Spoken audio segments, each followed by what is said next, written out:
The grain is in the bin. Well, wheat harvest has come to an end, but you know what that means. You've got the crop in a bin, but you still gotta sell it. So this bin here is full of wheat, and the price of wheat has gone down significantly in the last couple weeks. I think we're around like $6.90 right now if you were to just sell this and haul it into an elevator, which in the grand scheme of things, if you would have said that 20 years ago, you would have said, hey, that is an amazing price. But you see, it's all relative to perspective. So fun fact, did you know that September is historically the worst month to sell grain? I know for me, selling grain has been kind of a headache at times. I never know, is this a good time to sell? Is this not a good time to sell? But I've recently added a new tool to the toolbox. And so I found this new tool and I have really come to like it. I think it's given me a lot of confidence in making marketing decisions. And it's just really helped me kind of understand how strong the markets are. I mean, that's something I do every day as a farmer, pretty much every day, is I read the Bible and I check the grain markets. So HedgeBeacon is a marketing tool by a company called Lighthouse Commodities, and I would really recommend checking it out. Essentially, you'll get an email every day. It'll give you some commentary on each crop, which a lot of people do that. There's really nothing too special about that. A lot of people know what's going on. But what sets HedgeBeacon, this tool, apart is it'll show you the strengths of the market, and it'll give you selling indicators, and it'll tell you, so for wheat example, so if it's a strong sell and you're thinking about selling some grain, that would be a good time and a smart decision to sell some grain. If it's a buy or a strong buy, don't sell. So I've got the link and the code for that in the description. If you use the code, keep it sweet, tell them Beet Farmer Mitch sent you, you'll actually get, this is a heck of a deal, are you ready for this? 6-month free trial, and your first year is 20% off. If grain marketing stresses you out and you kind of are looking to, you know, maybe improve something there, definitely check it out. But anyway, let's get cooking.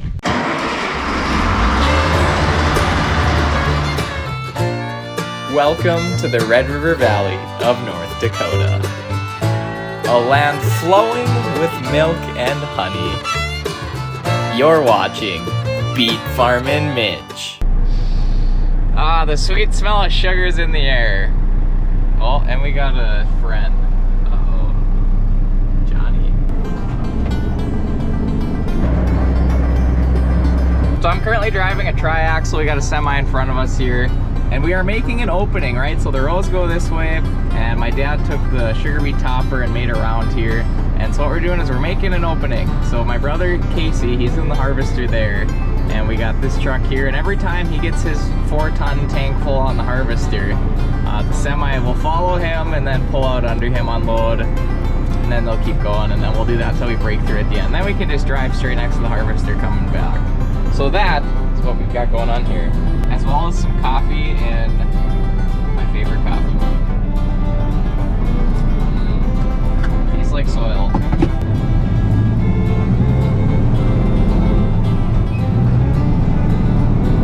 So I'm driving a tri-axle. I got the back tag up in the field, otherwise you kind of slip out and get stuck when you got that down. So there you go, there is a top sugar beet that has the tops cut off of it. The tops are of little to no value, and so we just chop them back into the soil. Yeah, so we've ran for pre-pile for a few days now. This is probably like our 8th day of pre-pile. It's kind of spaced out. 2 main things: pre-pile, stockpile for sugar beet harvest, right? Pre-pile runs from August 15th until, I suppose, September 30th or 31st or whatever it is. For stockpile, that's when we store the beets in the deep freeze beet piles. And those are processed throughout the winter. So if you're wondering what all these terms are, pre-pile, stockpile, 2 main things, simply I can put it, there's pre-pile, there's stockpile. Stockpile starts October 1st, and that's the main run. A lot of guys run 24 hours, including us. It was a little slick for him there, but I don't think we'll be getting stuck.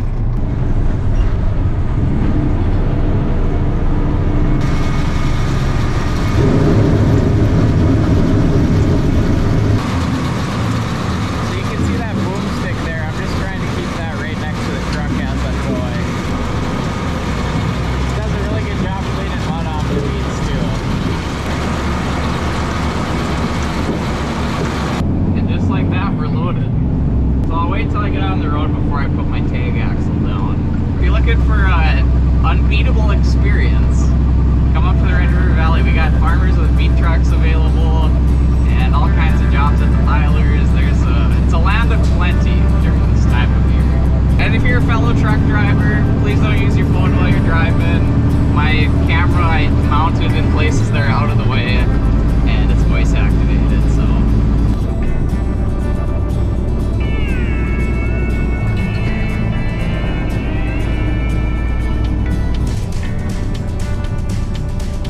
We got Sharon here, and she's been an awesome scale house lady. So she'll scan my card and give me this. And you're Piler 1, okay, and your husband also works here too. Yeah, Tim does. And this is your 4th year coming up? 4 years. Right on, I like it. Give me a slip and a card, and I did not actually get a sample card. Usually you get like a sample card. Well, it depends. Not every load, but what they'll do is they'll take a sugar sample out of, you know, quite a few loads. Pre-pile it seems like there's more. And so, you know, then they know the sugar percentage in the beets for your load, so you get paid accordingly. So you can see the piler, it kind of walks itself back, step by step, load by load. So Sharon and I met her husband, Tim. So shout out to you guys, and it's been fun because I've had a fair bit of people working on the ground crew at the piler say, hey, are you beet farming, Mitch? And so it's been kind of fun to get to know some people and hear their stories, and so, you know, if you're interested in an unbeatable experience, come check out the Red River Valley. There's a lot of people. I know they're originally from Illinois, or at least Sharon is. And so people travel from all over to come and get that sugar gold up here. So he's gonna drop his box and move up, and then we're up to bat.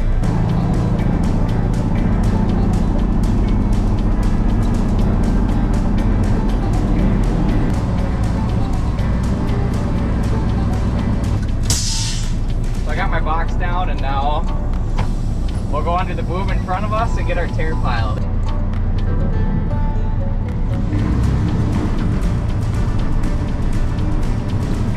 Oh, there's Tim. That's Sharon's husband right there. Yeah, met him the other day. So now we're weighing out, weighing empty. So you guys running again tomorrow? It should be, yeah.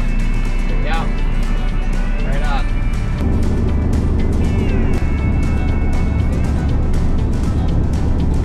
Back to the field. So I gotta dump my dirt. First thing I gotta do, drop my axle. Pop on the old PTO, make sure I'm in neutral. And send the box up. There she is. And I'll drive forward a few feet just so the pile's not right in the way. I always like watching the drive shaft spin. Now we'll see how much we gotta scrape. So here's the tear pile I dumped. You can see it's kind of just some dirt and leaves and mud and a few carrots, and so just stuff that didn't make it through the piler so that it doesn't get stored in the beets. So you can see there's a little pile back here, and so this is why at the tear pile I always try to have them dump the dirt in the back, because if it's way up there it's kind of a hazard. So just nicely reach that, and during the stockpile we'll spray these puppies down with water, but pre-pile it's more of a hassle, so there you go. And sometimes I'll scrape the lips off if there's some junk on there. We should be good to go. So now we'll lower the box down. So I got her down all the way. Lift up the back axle. And you gotta check your hooks every time, because we don't want our end gates popping open on us. So you can see they're properly latched. So this is a triaxle. This one's always had the mechanical hook for us.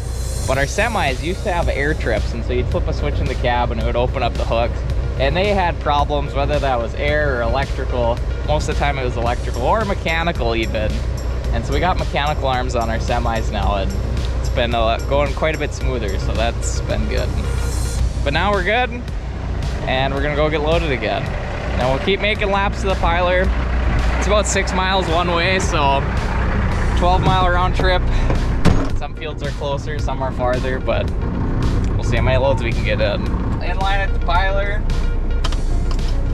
Guess that means it's lunchtime. So I've got some tuna hot dish with sauteed onions, celery, potato chips, green peas. My mom made it for me. So one of my favorite memories of sugar beet harvest was actually at this piler years ago. My Uncle Joey, I was riding with him in the truck, and he pulled out a delight that I never knew I would love so much. He pulled out kipper snacks. So that was one of my favorite all-time memories of beet piler, was with my Uncle Joey eating kipper snacks in Lyon. That was a long time ago. Just quit sharing in a little YouTube video, and you're in the background. Okay. And it was a while ago, so I was wondering if I had your permission to have you in that. Yeah, go ahead. I thought you wanted somebody with a prettier face, though. You guys are a good couple. I like it. So Cool. sounds good. Appreciate it. Tim's giving her smoke running the piler up there. Must be quite the machine to operate. I got a few loads in today, but it is time for me to transition to some pinto bean harvest. Pre-pile a lot of days, we'll dig in the morning and kind of into the afternoon, and if they close early or something, then we'll transition to our other crops, wheat, pinto beans. So today, the lucky one is pinto beans because we're done with wheat. Pinto beans. Holy cats and dogs, this has been a struggle. The ground is really wet here, and so if I have a little bit too much pressure or too much pitch on the header, it's really building up on the sickle. So I'm just keeping an eye hard on the sickle here. Been having some problems pushing dirt. It hasn't been super fun at all. But we got a little sugar beet action this morning, little pinto beans now, and you know what you get when you mix both of those together? Baked beans. Yeah, so I've got my down pressure gauge. It's about 1, but actually if it goes in between 1 and 0, it kind of lifts off the ground, so I don't really want to be there. And you can see there's a couple piles where I plugged her up, filled the sickle header with dirt. You can see the pinto beans back there, they are dry. They're like 13% right now, and that is dry. And so the beans are in good shape. The ground is just really wet.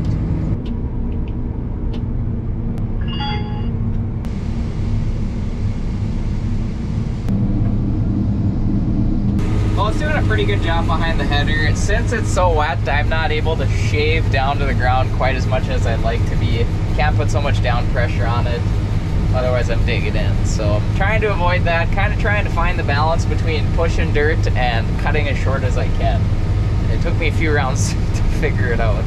So we'll see how this goes.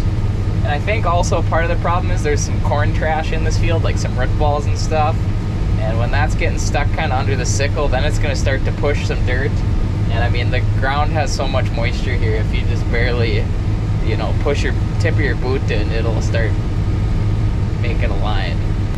So I'm running with the rear wheel assist on, hopefully kind of help level out the drive a little bit and hopefully help us float over this a little better. But so we got a flex draper header on, so this thing is flexing to the ground as close and low as it can. And we also have the silver bar there, that is the air reel. And so what that is, that's PTO powered, blowing air, and it blows air through the tips of each of those little bars down there. And that kind of helps keep the loose beans feeding in, kind of helps just keep everything feeding in so things don't roll out and so that the little beans on the sickle fall out. So I'm only going 3 miles an hour. I'm trying to cut the plants good and just make sure we harvest everything that we can. Grow the crop all year long. Might as well make sure we harvest it. And my eyes watching the sickle the whole time. It's not tough combining here at all. Engine load's only at about 66%. It was a little tough earlier today when the plant material had a little more moisture in it, but it's thrashing out pretty good.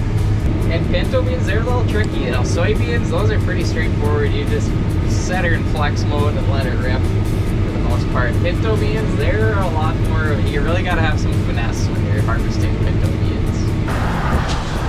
Take a look at a couple things here.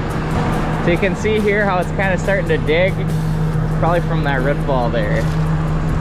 Shaving her down pretty much as low as I can go without pushing. If you look at the ground here, there's a little bit of shatter, but that's just the way it is. But yeah, if you look at the soil here, just barely put any pressure on, and there's plenty of moisture down there. So here's the pinto beans, combining at a slight angle, 7 degrees.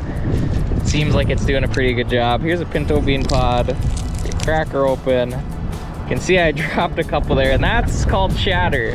So when you got your sickle teeth here, and it shatters on your sickle teeth, well, and that goes under the header, and there you go.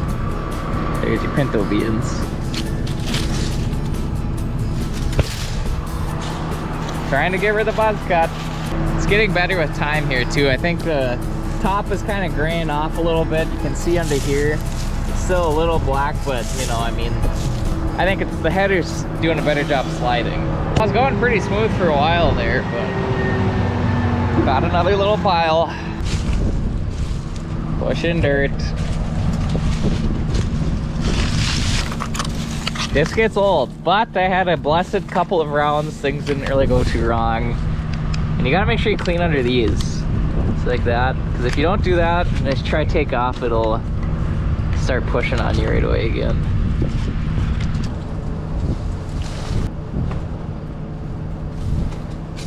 You gotta be really careful around those. Those are super sharp. You can see where I started pushing it. It's harder to see when it's right under the cab. If it's on the side, you can kind of see it a little easier.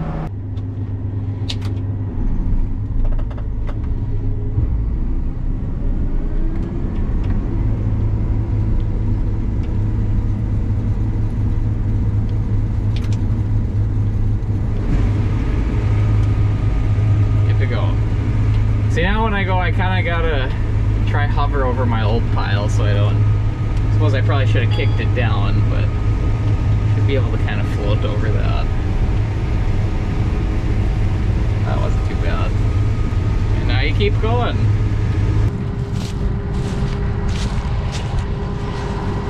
I was leaving a little bit of a line. Thought it might have been a sickle tooth, but just a perfectly wedged corn cob. Better than fixing a sickle tooth. And we got the double barrel shotgun back. We were running with our 2 combines again. This is kind of one of those moments where you want to fill the truck you're on, but you don't want to push until you select the combine full of mud or something breaks. So hopefully we get this last truck filled and park the combines in 2 pieces. Fold the hopper, and of course dust the windows. That was a fairly difficult day of combining. I think today, kind of the key was finding that balance between not digging your header into the ground and not leaving beans behind. Finding that point was very difficult today, because as soon as I thought that I had my header a little too high, drop it down some, boom, start pushing. We got some stuff done and I'm ready to head home and see the wife. This is Beet Farmin' Mitch. Thank you for watching. I really, really, really appreciate it, guys. And so with that, don't forget to bean it sweet.